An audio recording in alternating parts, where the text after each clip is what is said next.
नमस्कार बंधुरा आज के आमी एक टक आमड़ार आचार देखाबो। तो सर्षे दिए करब। तो ये आचारटा केमन करे करी तो आपनारा सबाई देखुन, आशा करी भालो लागबे। तो एरकम करे राखले अनेक दिन खावा जेते पारे। तो आचारटा किभाबे होबे तो आपनारा देखते थाकुन।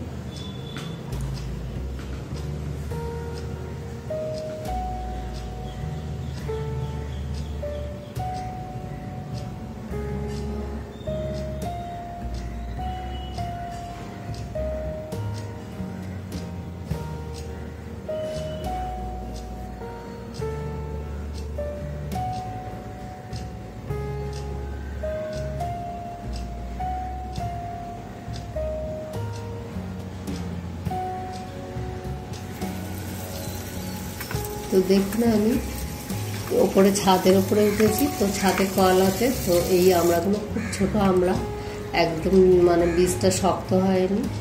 তো আমি একটা গামলার মধ্যে আমড়াগুলো নিয়েছি। তো এটা 1 কেজি 250 আমড়া আছে। তো এই আমড়াগুলো ভালো করে আমি পরিষ্কার করে ধুয়ে নিয়েছি, আগেও ধুয়ে নিয়েছিলাম। তো রাখা ছিল, ওই জন্য আবার ধুয়ে নিলাম একটু।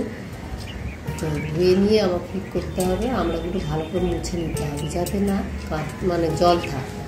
এই জল থাকলে কিন্তু আচার যে কোনো আচার নষ্ট হয়ে যেতে পারে। তো এটা আমি কড়ার মধ্যে দিয়ে করব। তো আমি আগে শুকনো দেখিয়েছিলাম শুকিয়ে আমড়ার আচার। তো এটা আমি কড়ার মধ্যে টাটকা টাটকা করে রাখবো। তো এই আচারটা নরম আচার হবে। তো ভাতের সঙ্গে রুটির সঙ্গে সবটার সাথে ভালো যাবে। তো এই আচারটা যারা মিষ্টি খায় না, যে বাচ্চাদের কথা বলছি বা যে টক খায় একটু, তো সে এই আচারটা খুব তার দারুণ লাগবে। আর আমরা কিন্তু দেখেই বুঝতে পারছেন যে কত ছোট আমরা। তো এইরকম আচারটা সর্ষে দিয়ে আচার করলে আপনারা এরকম নরম আমড়া থাকবে, আমড়াটা মানে শক্ত হবে না, সেই আচারটা করতে পারবে। তো এই করে আমি সব আমড়াগুলো কিন্তু অল্প অল্প করে নিয়ে কিন্তু আমি সব মুছে নিচ্ছি যাতে না ওর গায়ে জল থাকে। তো এখানে দেখছেন আমি কুলেখাড়া চাষ করেছি আর কলমি শাক বসিয়েছি। তো একবার কেটে নিয়েছি, আবার এর থেকে হবে। তো এরকম করে আমরা মাঝে মধ্যে করে কেটে নিই, আবার হতে থাকে, আবার তখন কেটে নিই। তো টুকটাক গাছ লাগিয়েছি। তো আমার গাছের শখ, তো যা হয় হবে। তো দেখতে পাই ছাদের উপরে উঠলে এসে, তো ওই জন্যই গাছগুলো লাগিয়েছি। অ্যালোভেরাটা সব গাছগুলো মানে কাজেরই গাছ, তুলসী পাতা বলো বা অ্যালোভেরা বলো, থালকুনি গাছ, তো কারি গাছ এইরকমভাবে লাগিয়েছি। তো এইগুলো কাজের কাজ বলে। অপরাজিতা ফুল গাছও আছে, পুঁই শাক দানা ছিল, ওটা ওখানে ফেলে দিয়েছি, হলে তো একদিন রান্না হতে পারে। তো আমার কাছে হাতের কাছে যে বীজ পাই আমি, সেই বীজ আমি উপরে গিয়ে আমি দিয়ে আসি। একটু ছাদে জামা কাপড় মেলতে গেলাম, তখন গিয়ে দিয়ে আসি। তো আর দেখলাম যে কে কেমন হয়েছে, কত বড় বেড়েছে সেরকম দেখি। তো আমার এগুলো করতে খুব ভালো লাগে। তো আমাদের বাড়ির চারপাশ আপনারা দেখুন, সামনে মাঠ আছে আর দেখছেন এই অ্যালোভেরা গাছ। তো এই অ্যালোভেরাগুলো কিন্তু খুব উপকারী। তো দেখুন আমরাগুলো কিন্তু সব মুছে নিয়েছি পরিষ্কার করে ধুয়ে। আর আমি আমড়াটা কাটছি, দেখুন এইরকমভাবে কাটবো। সবসময় তো লম্বা করেই কাটা হয়। তো এটা আমি গোল করে কাটবো বলে ঠিক করেছি, কেননা এর বীজ হয়নি দেখে। তো আচারটা দেখতেও সুন্দর হবে আর অনেকগুলো টুকরো হবে। তো এর মধ্যে ঝাল মশলা বা সর্ষে ভালোভাবে ঢুকবে। পাতলা পাতলা করে আমি কেটে নিচ্ছি, যে খুব মোটা করে কাটছি তা না, তো পাতলা করে কাটছি। আমড়াগুলো খুব কিন্তু একদম নরম। তো একসঙ্গেই আমি ওই বিলিতি আমড়াও কিনেছিলাম, সেটাও নরম। আমরা মাখা আপনাদের দেখিয়েছিলাম। তো একসঙ্গে দুটোই আমরা কিনেছি। তো এই আমড়াটা একদম নরম, আর ওটাও বিলিতি আমড়াটাও নরম ছিল। তো যখন নরম পাওয়া যায় তখন নরম কিনবেন, না হলে শক্ত পেলে কিছু করার নেই, তখন শক্ত নিয়েও করা যেতে পারে। তো আমার ভাগে পেয়ে গেছি যে নরম আমড়াটা। তো ওই জন্যই বলি যে বেশি করে নিয়ে নিই, যে একটু আচার করে রাখি। তো ভাত পাতেই একটুখানি মানে ডাল টাল হোক বা চাই নিরামিষ রান্নাতে বেশিরভাগ একটু আচার লাগে। তো আমি মানে সারা বছরই আমার আচার ফুরিয়ে গেলে আচার করি।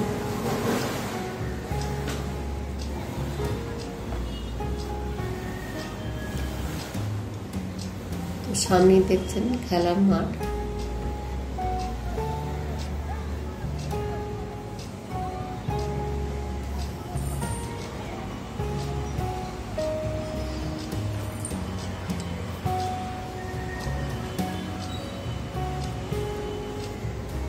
আর এই ছাদের নিচেই মানে একদম রাস্তা আমাদের, মানে একদম রাস্তার রোডের উপরেই মানে আমাদের বাড়িটা।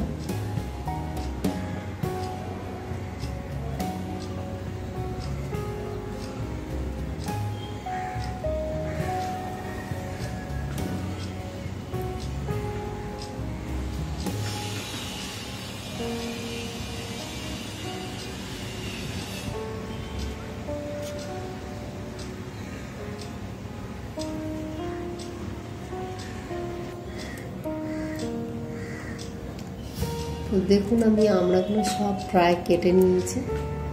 তো আমড়াগুলো কেটেছি, কত সুন্দর লাগছে দেখুন। তো এইভাবে আচারটা করলে দেখতে যেমন ভালো হচ্ছে, তো খেতেও ভালো লাগবে। তো এটা সর্ষে দিয়ে করবো, অনেকে সর্ষে পোস্ত দিয়ে করে, তো আমি করবো সাদা সর্ষে আর কালো সর্ষে দিয়ে। তো পোস্ত অনেকে দেয়, তো পোস্ত নেই ঘরেতে, তাই জন্য আমি সাদা সর্ষে আছে। তো সাদা সর্ষে কালো সর্ষে দিয়েও করলে ওইটাও টেস্ট ভালো হয়।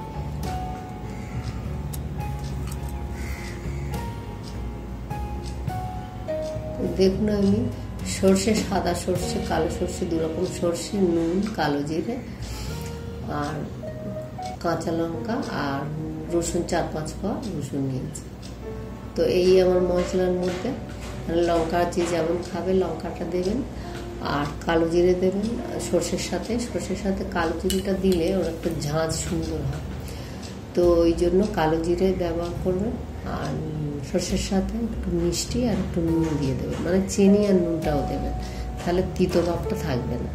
সর্ষে বাড়লে যেরকম তিতো হয়, আর আমাদের সর্ষে রান্না করলে ভালো করে মানে ওটা সর্ষে যদি কম সর্ষে হয় তো আমরা শিলে বাটি, তখন মানে ওই মিক্সারের বাটিতে হয় না, তখন অনেকটাই সর্ষে বাটতে হয়। তো ওই জন্য আমি শিলে বাটছি, একটু কম সর্ষে বাটা হচ্ছে। যদি অনেকটা 100 গ্রাম সর্ষে বাটা হয় তবে বা 50 গ্রাম বাটা হয়, তখনই মানে মিক্সারের বাটিতে ভালো বাটা হয়। কিন্তু যদি কম বাটতে চান তো তাহলে তখন শিলে বাটতে হবে। আর শিলে বাটার কারণটা কি, আমি এটা তো জল দেবো না যে ধুয়ে নেব, তো একেবারে বাটা হয়ে গেলে ওটা খোসাটা থাকবে না। তো দেখুন আমার বাটা হয়েও গেছে, আর আমি এবারে রান্নার দিকে চলে এলাম। এসে আমি একটু বেশ তেল দিলাম, মোটামুটি ধরনের, বেশি তেল দেবো না কিন্তু, তো যাতে আমড়াটা ভাজা যায়। লঙ্কা দিলাম, শুকনো লঙ্কা আর 5 ফোড়ন দিলাম তেলের মধ্যে। তো একটু তেল যে গড়াবে সেরকম ভাব থাকবে না, কিন্তু তেলটা দিয়ে আমি আমড়াটা একটু ভেজে নেব, তেল না দিলে। তো এটা সর্ষে দেওয়া আছে, নষ্ট হয়ে যেতে পারে। তো আমড়াটা যেহেতু শুকাচ্ছি না, কাঁচা আছে, তো আমি দেখছি তেল মোটামুটি ধরনের দিয়েছি যে আমড়াটা যাতে ভাজা যায়।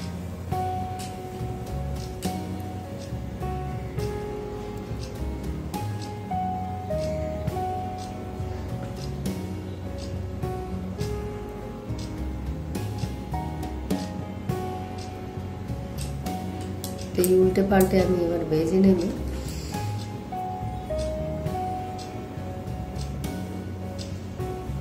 একটু নেড়ে নিতে হবে যে মানে যাতে সিদ্ধ হয়ে যায় আমড়াটা। নুন দিলাম, নুন দিলেই তো আমড়া তো নরম হয়ে যাবে, ওই জন্য নুনটা আমি দিয়ে দিলাম। আর নুন দিয়েই আমি ভাজবো।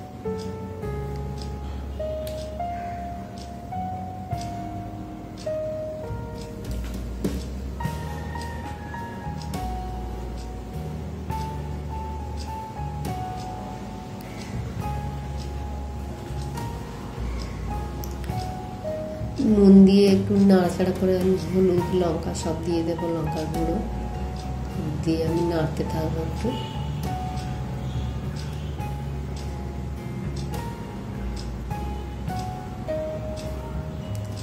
তো প্রথমেই একটু হলুদ দিলাম, হলুদটার গন্ধটা থাকে, ওই জন্যই হলুদটা তেলের মধ্যে আগে হলুদটাই দিলাম।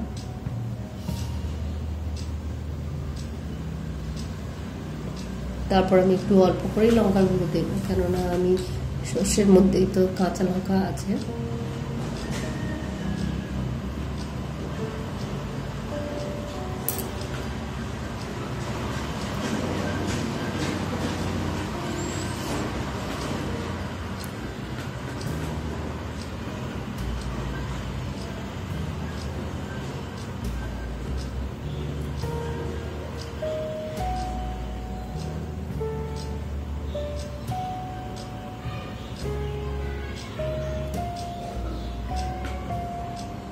এবার আমি মানে আমাদের নকুলদানা যেগুলো পুজোতে ব্যবহার হয়, তো সেই নকুলদানা ছিল, তো ওই নকুলদানাটা দিয়ে দিলাম। আর চিনি দিলাম না, অল্প করে নকুলদানা দিলাম আগে থেকে, তো ওর মধ্যে গুলে যাবে। আপনারা চাইলে যদি না থাকে এটা, তো এটা আমাদের ঘরে আছে, তো অন্য তরকারি তো দেওয়া যাবে না, তো ওই জন্যই এই আচারের মধ্যে দিয়ে দিচ্ছে। আপনারা চাইলে চিনি দিতে পারেন, মিষ্টির জন্য যেটা দেওয়া যায় সেটাই যদি থাকে সেটাই দেবেন। তো সেটা বেশি দিলে হবে না, এটা টক টক থাকবে, তো কম পরিমাণে দিতে হবে। তো আমার দেখা যাচ্ছে, দেখুন আমরাগুলো নাড়তে নাড়তে বেশ সিদ্ধ হয়ে গেছে, অর্ধেক সিদ্ধ হবে, এটা বেশি গলে যাবে না, গলে গেলে ক্যাটক্যাট করবে। তো ওই জন্য মানে খালি আমড়াটা ভেজে নিয়েছি, আর এই যে মশলা মাখিয়ে রাখবো আর নুন টুন দেওয়া থাকবে, এতেই মানে আমড়াটা নরম হয়ে যাবে। তো আমি সর্ষে যে বাটাটা ছিল সেই বাটাটা দিয়ে দিলাম লাস্টের দিকে। এটা তো বেশি আগে দেব না, সর্ষের ঝাঁঝটা থাকবে না, আর সর্ষের যে একটা সুন্দর গন্ধ, সেই গন্ধটাই থাকবে না। তো সর্ষেই রান্না করলে, তো মাছ বলো আর যে কোনো জিনিস বলো, সর্ষেটা একটু লাস্টের দিকেই দেওয়া ভালো। তো আমি নুন দেখে নিয়েছি, আর একটু নুন লাগবে, তো ওই জন্য নুন আর একটু দিলাম। আর ভিনিগার আমি 2 ছিপি দেব, কেননা এই ভিনিগারটা হলো আচারটাকে নষ্ট করবে না। তো খেতে খেতে হয়তো মানে অনেক 1-2 মাস হয়ে যেতে পারে, তখন কাঁচা আমড়ার আচার, এটা তো শুকনো করা হয়নি, তো নষ্ট হয়ে যেতে পারে, ওই জন্যই ভিনিগারটা দিলাম। আর ভিনিগার দিলে শুধু নষ্ট না, খেতেও একটা সুন্দর সেন্ট বার হয়, টেস্টও হয়। তো ফিরে আমি নুন মানে দিলাম যেটুকু পরিমাণ লাগবে।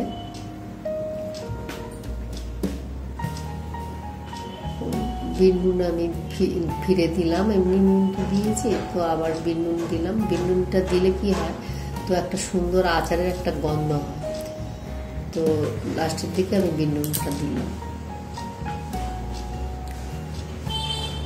এটা বিন নুনটা অল্প করেই দিলেই হবে, তো মানে এমনি সাদা নুনটাই বেশি দেবেন, আর লাস্টের দিকে যেন সর্ষে দিলাম, বিট নুনটা আপনারা লাস্টের দিকে দেবেন যাতে গন্ধটা থাকে।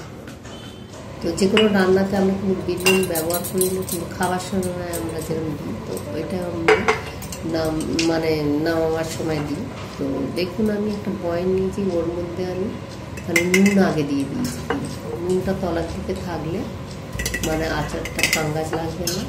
আবার আমি পুরোটা ভরে আবার ফিরে উপরের দিকটাও দেবো, দিলে এই নুনটাও ওর মধ্যে টেনে নেবে, আর মানে আচারটা নষ্ট হবে। তো আমি ঠান্ডা করতে দিয়েছিলাম কিন্তু নামিয়ে, কিন্তু আপনারা কিন্তু ঠান্ডা করে নেবেন অবশ্যই করে আচারটা। আমি কিন্তু মানে গ্যাস থেকে নামিয়ে আমি রেখে দিয়েছিলাম, কিন্তু যখন দেখলাম আচারটা ঠান্ডা হয়ে গেছে তবে কিন্তু আমি বয়ামে ভরছি। কিন্তু তো দেখছেন একেবারে তেল গড়ানো না, মাঝে আবার একটু নুন দিয়ে দিচ্ছি, তলায় নুন দেওয়া আর মাঝে নুন দিচ্ছি, আবার ওপরে নুন। মানে এই যে নুন মানে দেখে নিতে হবে নুন সেইভাবে যে নুনটা আমার যাতে পরে দেওয়া যায়। তো একটু নুন ওখানে রান্নাতে কম থাকবে, এর মধ্যে নুনটা দিয়ে দিলে মেকআপ হয়ে যাবে, আর মানে আমড়াটা মজে যাবে, নরম হয়ে যাবে, যেটুকু মানে সিদ্ধ হয়নি সেইটুকু। তো এইভাবে আমি পুরো ভরে নেব। আর দেখছেন একদম তেল কিন্তু গড়ানো তেল না, কিন্তু বোঝাই যাচ্ছে যে তেল হয়েছে। তো আমি ভরে নিয়েই আমি কিন্তু আবার ওপরে কিন্তু আমি দিয়ে দিচ্ছি, তো এই নুনটা আমি এবারে চেপে বয়মটা মানে চেপে দেব। তো আপনাদের যদি এই আচারটা ভালো লেগে থাকে, টক আমড়ার আচারটা, তো তাহলে সবার সাথে শেয়ার করবেন, আর অবশ্যই একটা লাইক দেবেন। আপনারা কিন্তু অবশ্যই ট্রাই করবেন এই আচারটা। তো আপনারা সুস্থ থাকুন, ভালো থাকুন, আর নিজের খেয়াল অবশ্যই রাখবেন। তো আজকেকার মতো টাটা বন্ধুরা, আবার দেখা হচ্ছে আপনাদের সাথে নতুন ভিডিও নিয়ে।